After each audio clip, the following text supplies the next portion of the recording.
کیوں نہیں ہم سارے مل کے محنت کرتے کہ آئیں ملک کے اندر استحکام لائیں، ایک مساق معیشت کریں، ایک مساق پاکستان کریں. پاکستان کو مساق پاکستان کی ضرورت ہے. یہ معیشت کے حوالے سے اس وقت کے قائد حزب اختلاف اور آج کے وزیر اعظم میاں شہباز شریف صاحب نے پارلیمان میں کھڑے ہو کر عمران خان صاحب سے کہا تھا کہ آؤ مساق معیشت کریں. یہ جو آج ایک افواہ سازی اور پراپیگنڈا کر رہے ہیں کہ پاکستان ڈیفالٹ ہونے جا رہا ہے، یہ کیوں نہیں کہتے کہ آئیے پاکستان کے لیے مساق معیشت کریں، آئیں اگلے 25 سال کے لیے پاکستان کے نظام میں عدل کے حوالے سے، انتخابات کے حوالے سے، معیشت و معاشرت کے حوالے سے، اقتصادیات کے حوالے سے، خارجہ پالیسی کے حوالے سے ایک مساق کر لیں. اس طرف تو یہ توجہ نہیں دیتے ہیں، سارا دن ایسی افواہوں کو پھیلاتے ہیں جس سے پاکستان کمزور ہو. الحمدللہ نہ پاکستان ڈیفالٹ ہو رہا ہے، نہ ڈیفالٹ ہوگا، نہ ڈیفالٹ ہونے جا رہا ہے. اور اس کی وضاحت جیسا میں نے پہلے عرض کیا کہ اسحاق ڈار صاحب کر چکے ہیں. مجھے بڑا عجیب لگتا ہے جب ہمارے کچھ دوست کہتے ہیں شہباز شریف صاحب مانگنے جاتے ہیں. عمران خان صاحب نے بھی ایک دو بار نہیں کئی بار کہا ہے، یہ تو ہم 75 سال سے یہی تو کر رہے ہیں. کیا عمران خان صاحب باہر دینے جاتے تھے؟ وہ بھی تو مانگنے جاتے تھے. وہی طریقہ ہے. فرق یہ آیا ہے کہ میاں شہباز شریف صاحب جو ہیں ان کا گفتگو کا انداز، ملنے کا انداز، اس میں اپنا پن اور محبت کا انداز ہوتا ہے.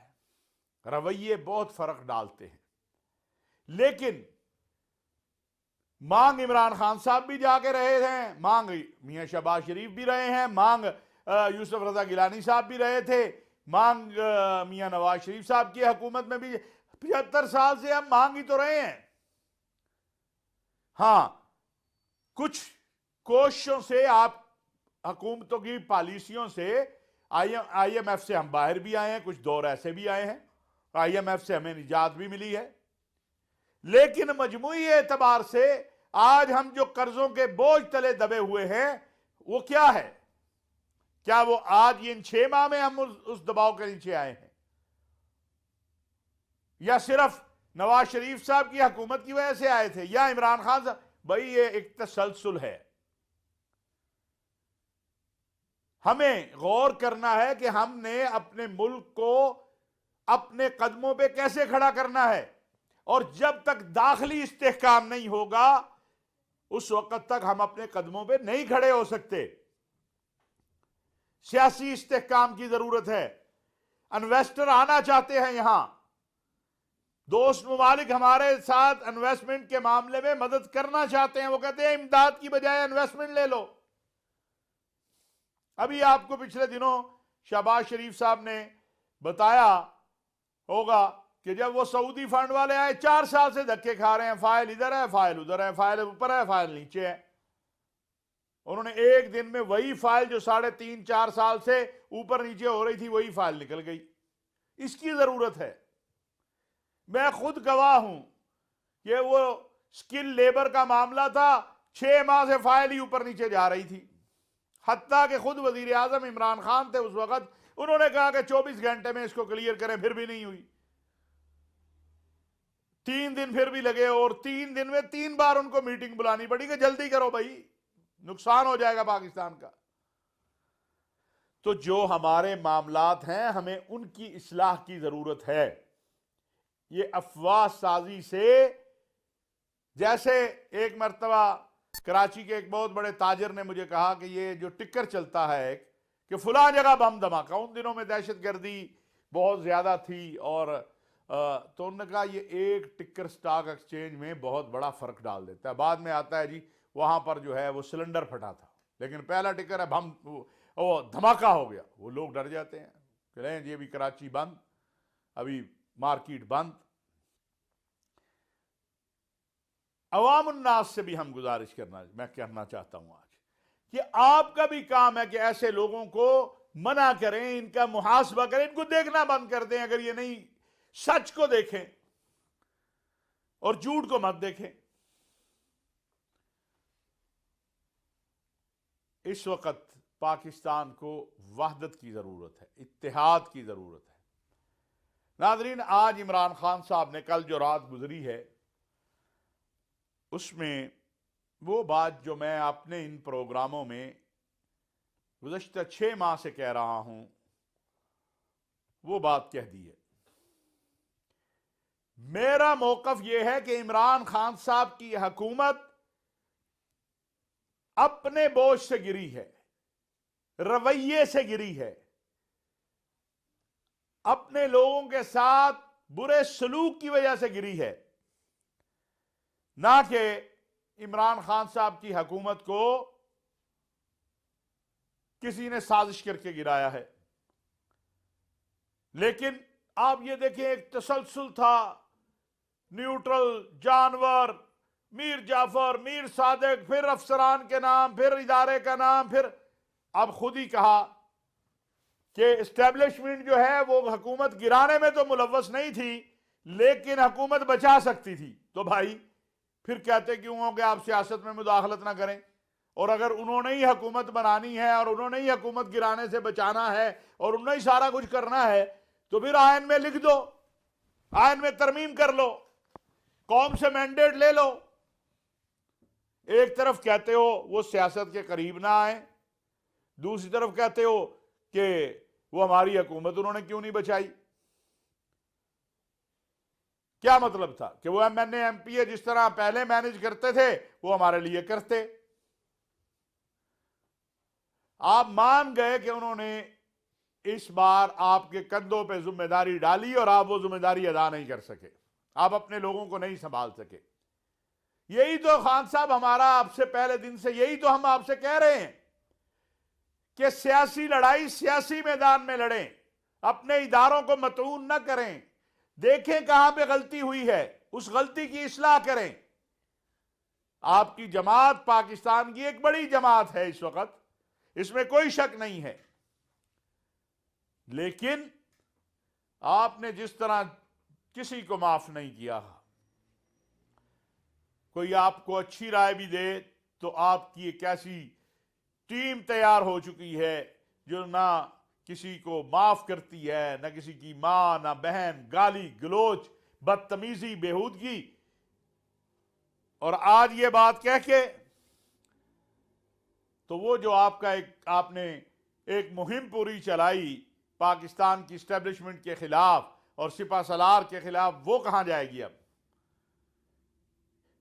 آپ سے بڑے ادب سے گزارش ہے کہ کیا جو کچھ اس 6 ماہ میں اسٹیبلشمنٹ اور افواج پاکستان، سلامتی کے اداروں اور سپہ سالار کے خلاف کہا گیا، لکھا گیا، سوشل میڈیا پہ مہم چلائی گئی، اس پر آپ اب معذرت کریں گے؟ مجھے پتا ہے یہ جملہ بھی بڑا بھاری ہے، اس پر بھی گالیاں پڑنی شروع ہو جائیں گی، لیکن سوال ہے جب آپ یہ کہتے ہیں کہ اسٹیبلشمنٹ ہماری حکومت گرانے میں ملوث نہیں تھی، یہ مان لیا، چلو یہ آپ نے کہا ہے، اس کا مطلب ہے آپ کو پتہ چل گیا، تو میرا سوال ہے کہ کیا آپ اس سارے کے اوپر معذرت کریں گے؟ آپ نے کسی کو معاف نہیں کیا خان صاحب۔ ہم 30-35 سال سے سیاست میں ہیں، یہاں بڑے بڑے اختلافات ہوئے ہیں، لیکن اس طرح کا جو گالی گلوچ ہے اور افواہ سازی ہے اور پراپوگنڈا ہے وہ کبھی نہیں ہوا جو اس وقت ہو رہا ہے اور جو کیا جا رہا ہے، اور اس کا نقصان ملک کو ہو رہا ہے۔ ناظرین، پہلی بات آپ یاد رکھیے، میں 3 باتیں عرض کرنا چاہتا ہوں۔ پہلی بات، پاکستان ڈیفالٹ نہیں ہونے جا رہا، الحمدللہ پاکستان ڈیفالٹ کے قریب بھی نہیں ہے اور انشاءاللہ ڈیفالٹ نہیں ہوگا پاکستان۔ اس حوالے سے اسحاق ڈار صاحب کا بیان آ گیا۔ دوسری بات، وزیر اعظم میاں شہباز شریف جب قائد حزب اختلاف تھے، انہوں نے پارلیمان میں کھڑے ہو کے کہا تھا کہ آؤ مساق معیشت کریں، ضرورت ہے پاکستان کو اگلے 25 سال کے لیے تمام سیاسی جماعتیں، مذہبی جماعتیں ٹیبل پر بیٹھیں اور مساق معیشت کریں۔ میثاق پاکستان کریں جس میں انتخابی نظام کی اصلاح ہو، نظام عدل کی اصلاح ہو، اور وزارت خارجہ پالیسی، داخلہ پالیسی جس میں طے ہو، اور اقتصادی اور معاشی پالیسی طے ہو، اور اس حوالے سے وزیر اعظم پاکستان اور صدر مملکت جو ہیں ان کو اپنا کردار ادا کرنا چاہیے۔ ہم معاشی اعتبار سے اچھے حالات میں نہیں ہیں، لیکن اس کا مطلب یہ بھی نہیں ہے کہ ہم ڈیفالٹ ہونے جا رہے ہیں۔ نمبر 3، ہم اپنے ملک کے سلامتی کے اداروں، افواج پاکستان پر جو تنقید ہے بلا جواز اس کو بند کریں، اور جو معاملہ ہے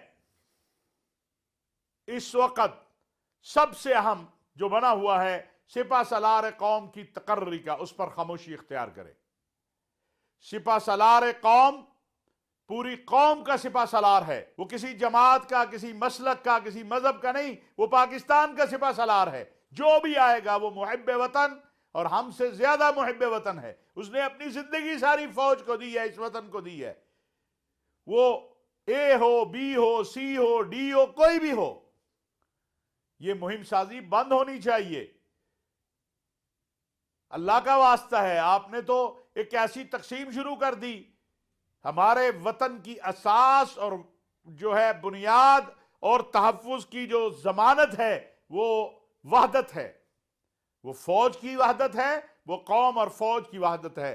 ہم نے مل کر دہشت گردی اور انتہا پسندی کو شکست دی، ہم نے مل کر جو ہمارے خلاف دنیا میں عزائم ہیں ان کو ہم نے ناکام بنایا ہے۔ تو یہ 3 باتیں میری گزارش ہیں کہ ہماری سیاسی قیادت کو سوچنا چاہیے۔ یہ اور چوتھی جو اہم بات ہے وہ ہے افواہ سازی۔ اس افواہ سازی کے جو انڈسٹری ہے اس کو بند ہونا چاہیے، کوئی ضابطہ بننا چاہیے۔ میں صحافی برادری سے کہتا ہوں آپ ضابطہ بنا لیں بھئی، کہیں تو کوئی اظہار رائے کے نام پر ریڈ لائن ہوگی کہ نہیں ہوگی؟ پھر اس سے بڑی بددیانتی کیا ہے کہ اوپر آپ کچھ لکھتے ہیں اندر ہوتا ہی کچھ نہیں ہے، اور اس سے بڑی بددیانتی کیا ہے، کوئی وقوع رونمائی نہیں ہوتا اور آپ اس کو پھیلا دیتے ہیں اور آپ کے خلاف کوئی ایکشن نہیں لیا جا سکتا ہے۔ اس افواہ سازی کے سلسلے کو بھی ختم ہونا چاہیے۔ عمران خان صاحب نے 26 تاریخ کا کہا ہے، دعا ہے کہ اللہ تبارک و تعالی مہربانی کریں اور یہ پرامن طریقے سے یہ مارچ اور یہ ریلیاں یہ ختم ہوں، ہماری قیادت آپس میں سر جوڑ کر بیٹھے اور معاملات کی اصلاح کرے۔ اسی طرح ناظرین، جاتے جاتے میں یہ بات بھی کہنا چاہتا ہوں کہ یہ جو توشہ خانہ اور یہ معاملات ہیں ان میں دوست ممالک کو مطعون کرنا ہم بند کریں۔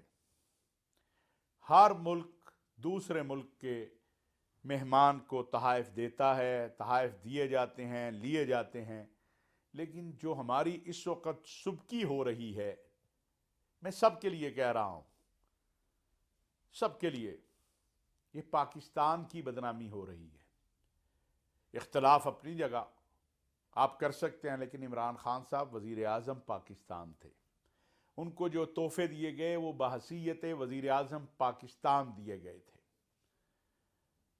اگر انہوں نے بیچے تو انہوں نے اچھا نہیں کیا۔